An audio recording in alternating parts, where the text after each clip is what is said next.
Je m'appelle Adam Ndiaye, je suis magistrat et je suis directeur adjoint des droits humains au ministère de la Justice. Donc l'objectif de cet atelier, comme son nom l'indique, c'est un atelier de renforcement des capacités des membres du Conseil consultatif national des droits de l'homme et du droit international humanitaire.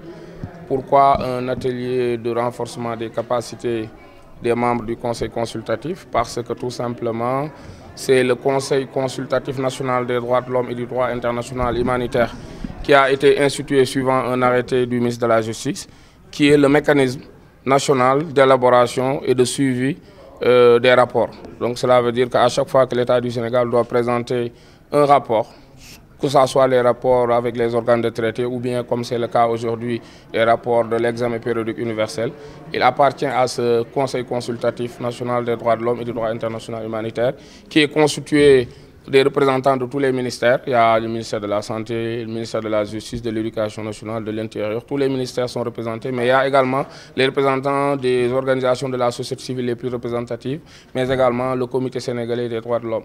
Donc c'est ce beau monde-là qui se retrouve souvent pour procéder à l'élaboration des rapports que le Sénégal doit soumettre. Et pour rappel, ce conseil consultatif a eu à travailler pour procéder au dépôt du rapport du Sénégal. Dernièrement, c'était sur les disparitions forcées. L'année dernière, c'était sur la torture, également sur la Charte africaine des droits et du bien-être de l'enfant. Quelle analyse vous faites des améliorations du Sénégal, de l'État du Sénégal par rapport aux droits humains? Oui, je pense que la situation des droits humains au Sénégal, c'est une bonne situation si on s'en tient au nombre de recommandations. Par exemple, si on prend l'exemple de l'EPU, sur les 257 recommandations qui nous avaient été faites par nos pairs, par les États pairs à l'État du Sénégal, les 257 recommandations, le Sénégal en avait accepté 227.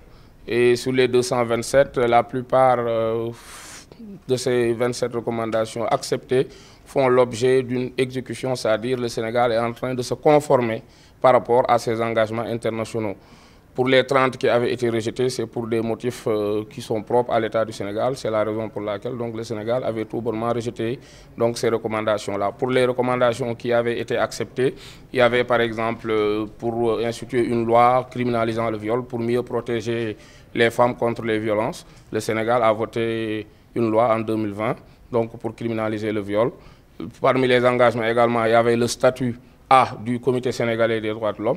Le Sénégal est en train de réformer le texte relatif au Comité sénégalais des droits de l'homme pour faire de sorte que le Comité sénégalais puisse retrouver son statut A. Et parmi également les recommandations, ouais, bon, il y a eu sur d'autres aspects où nous n'avons pas pour le moment obtenu les résultats escomptés. C'est par exemple sur le Code de l'enfant. C'est un texte sur lequel l'État du Sénégal a beaucoup travaillé, mais jusqu'à présent, le dossier est dans le circuit. Et certainement, avec l'appui de nos autorités, ça va être adopté très prochainement. Pour la parité, je pense que la loi sur la parité, elle est là, elle est appliquée. Vous avez vu lors des dernières élections locales, il y a eu pas mal de jurisprudence, des décisions de justice, des décisions même de la Cour suprême, qui sont allées dans le sens, en tout cas, de casser des décisions concernant la composition des conseils municipaux ou des conseils, en tout cas, départementaux. Parce que tout simplement, parce que n'ayant pas respecté la parité, ce principe de la parité. Par rapport aux violences faites aux femmes, je l'ai dit tantôt, le Sénégal a fait d'énormes efforts pour, en tout cas, créer un cadre protecteur en faveur donc, des femmes. C'est ce qui justifie d'ailleurs donc, cette loi de 2020 qui a criminalisé le viol, pour faire de sorte que les peines soient beaucoup plus sévères et pour en tout cas décourager ceux-là qui seraient tentés en tout cas de commettre des violences basées sur le genre envers donc, les femmes. Pour les enfants, vous l'avez dit, effectivement, on a encore quelques soucis par rapport à l'exploitation, notamment l'exploitation de la mendicité, l'exploitation de l'enfant sous toutes ses formes. Mais le Sénégal est en train de travailler, c'est un long processus, mais le Sénégal est en train de travailler avec les partenaires, le Comité sénégalais, l'AGS et tous les autres partenaires qui s'occupent des droits des enfants. Et je suis convaincu que d'ici, en tout cas, quelques temps, nous aurons en tout cas le Code de l'enfant qui va consacrer en tout cas la réalisation effective des droits des enfants au Sénégal. Alors, sur les 257 recommandations, seules 227 ont été acceptées. Pouvez-vous citer quelques recommandations recommandations qui n'ont pas été acceptées et d'autres encore? Oui, il y a lorsque le Sénégal était passé devant le comité de Genève en 2018, certains États, je ne me rappelle plus de quel État il s'agissait, mais en tout cas, certains États avaient fait des recommandations au Sénégal, par exemple, pour lutter contre la polygamie, par exemple, pour dire que, par exemple, la polygamie était une forme de violence faite aux femmes et qu'il fallait lutter contre la polygamie. Le Sénégal a expliqué que bon, c'était dans nos traditions, nos coutumes et notre religion, la polygamie n'avait rien à voir avec une quelconque forme de violence faite aux femmes. Et le Sénégal a vraiment rejeté cette recommandation. Autre recommandation également sur le sonora ou le lévira, je ne sais pas si vous savez, donc c'est le fait par exemple pour une personne qui a perdu sa femme, par exemple son frère puisse prendre la femme en mariage, ainsi de suite. Là également le Sénégal a expliqué avec des éléments de réponse convaincants que ce n'était pas, en tout cas, c'était conforme avec nos réalités socio-culturelles et le Sénégal a tout bonnement donc rejeté ces recommandations-là qui tendaient à écarter dans nos pratiques et dans nos coutumes donc la pratique du sonora et la pratique du lévira. Je m'appelle Narguise Aroupova, je suis responsable du programme dans une ONG internationale qui s'appelle UPR Info basée à Genève. La mission de UPR Info est de promouvoir la situation des droits de l'homme par le biais de l'examen périodique universel. Nous faisons cela en développant des outils et en renforçant les capacités de toutes les parties prenantes, y compris les États, les INDH, la société civile, parlementaires, judiciaires, médias, jeunes, etc. Donc l'examen périodique universel, le Sénégal va passer en revue en janvier 2024. C'est un examen des pairs, donc il va être examiné par les autres États membres de l'ONU sur la mise en œuvre et les défis restants des recommandations du cycle précédent. Voilà. Et comment disiez-vous le Sénégal en matière de procédure de droits humains? Alors le Sénégal a de très bonnes pratiques, c'est aussi une belle plateforme pour partager les bonnes pratiques avec les autres États. Le Sénégal a été maintes fois repris comme bonne pratique dans différentes publications. Nous, on est une ONG neutre, donc on n'a pas vraiment le droit de se positionner sur la situation des droits de l'homme d'un pays, mais au vu de l'engagement et de la facilité de l'organisation de ces ateliers, je dirais qu'il y a une très très bonne dynamique nationale. Et comment disiez-vous l'examen du dernier cycle? L'examen du dernier cycle, alors le Sénégal a reçu beaucoup de recommandations. On voit une certaine tendance à une augmentation des recommandations pour tous les pays. Le Sénégal a quand même accepté plus de 80% de ces recommandations, qui est vraiment une très très bonne pratique. D'abord, l'allocution de M. Mohamed Sow, du Haut-Commissariat aux droits de l'homme. Nous allons ensuite donner la parole à Mme Narguise Aroupova, notre experte responsable de programme de UPR Info. Certainement qu'elle va très rapidement nous présenter la structure que nous remercions vraiment. Elle nous arrive comme ça de Genève, elle est arrivée hier soir. Et nous allons terminer avec le mot d'ouverture de M. Adam Ndiaye, magistrat, directeur adjoint de la direction des droits humains.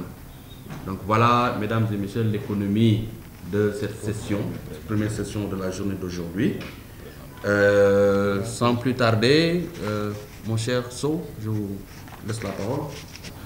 Donc je ne ferai pas de discours officiel, je voudrais juste remercier les différents partenaires, notamment nos collègues de UPR Info, de nous avoir très tôt associés à cet exercice que nous avions du reste en fait planifié dans le cadre de notre mandat. Il était convenu que nous tenions cette réunion avec les différentes parties prenantes à ce cycle de rapportage. Donc quand nous avons eu cette opportunité de collaborer avec UPR Info, nous nous sommes dit que ce n'était pas la peine de dupliquer.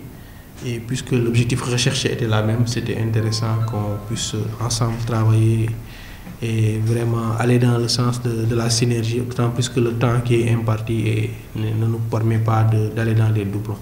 Donc merci beaucoup à Narcisse, merci aussi à nos partenaires, au nom du représentant régional qui empêchait, qui souhaiterait bien être là, M. Robert Kochani, Donc je voudrais remercier aussi la Direction des droits humains et le comité sénégalais pour le leadership et vous dire toute notre disponibilité à soutenir ce processus conformément à notre mandat. Et je pense que tout à l'heure, mon collègue Anis, quand il introduira sa session, reviendra un peu sur l'importance de ce travail-là, en tout cas pour le bureau. Donc voilà un peu de manière assez résumée le message que je voudrais faire passer, un message de remerciement et de gratitude de notre bureau au nom du représentant. Je vous remercie. L'examen périodique universel est une innovation importante du Conseil des droits de l'homme qui repose sur le principe d'égalité de traitement de tous les pays. Il donne à tous les États l'occasion de déclarer les mesures qu'ils ont prises pour améliorer la situation des droits de l'homme dans leur pays. L'examen périodique universel est une excellente plateforme pour partager les meilleures pratiques en matière des droits de l'homme à travers le monde entre les États pairs. La mission de UPR Info est d'améliorer la situation des droits de l'homme via ce mécanisme, de soutenir toutes les parties prenantes dans cet engagement. UPR Info s'engage à accompagner les parties prenantes à l'EPU au Sénégal pour le 4e cycle. Cet engagement débute maintenant. L'État sénégalais va être revu pour la 4e fois en janvier 2024. Nous sommes donc dans la phase de préparation avant l'examen. Le moment est venu d'évaluer la mise en œuvre du dernier cycle afin de préparer le prochain examen, ainsi que d'identifier les axes de progrès nécessaires. L'objectif de notre atelier pour ces prochains 2 jours est de partager avec vous les lignes directrices et les bonnes pratiques pour la rédaction d'un rapport national pour le prochain examen. Ce rapport va servir à informer la communauté internationale sur les progrès réalisés et les défis rencontrés dans la mise en œuvre des recommandations, tout en faisant le lien avec les procédures spéciales, les organes de traité et les ODD. Ce message est d'autant plus important que le Sénégal est un membre du Conseil des droits de l'homme jusqu'en fin de cette année, jusqu'à 2023. Pour finir, je voudrais vraiment réitérer la volonté et la disponibilité de UPR Info à accompagner toutes les parties prenantes sénégalaises dans leur engagement auprès de l'examen périodique universel. Je vous souhaite un bon atelier. Merci. L'assistance, je m'en vais lire le discours d'ouverture du garde des Sceaux, ministre de la Justice. Mesdames et Messieurs les membres du Conseil national des droits de l'homme et du droit international humanitaire, Monsieur le représentant du Haut Commissariat des Nations Unies aux droits de l'homme, Mesdames et Messieurs les représentants de notre partenaire, l'organisation non gouvernementale UPR Info, distingués invités, permettez-moi, à l'entame de mon propos, de vous souhaiter, au nom du garde des Sceaux, ministre de la Justice, le professeur Ismaïla Madior Fall, la bienvenue à cet atelier de renforcement des capacités des membres du Conseil consultatif national des droits de l'homme et du droit international humanitaire sur les techniques d'élaboration du rapport de l'examen périodique universel. Votre présence massive témoigne de votre engagement pour la promotion et la protection des droits humains au Sénégal. Mesdames et Messieurs, l'activité qui nous réunit ce matin marque le début d'un processus qui conduira dans quelques mois à l'élaboration par le Sénégal de son rapport pour l'examen périodique universel qui doit être soumis au Comité de Genève en janvier 2024.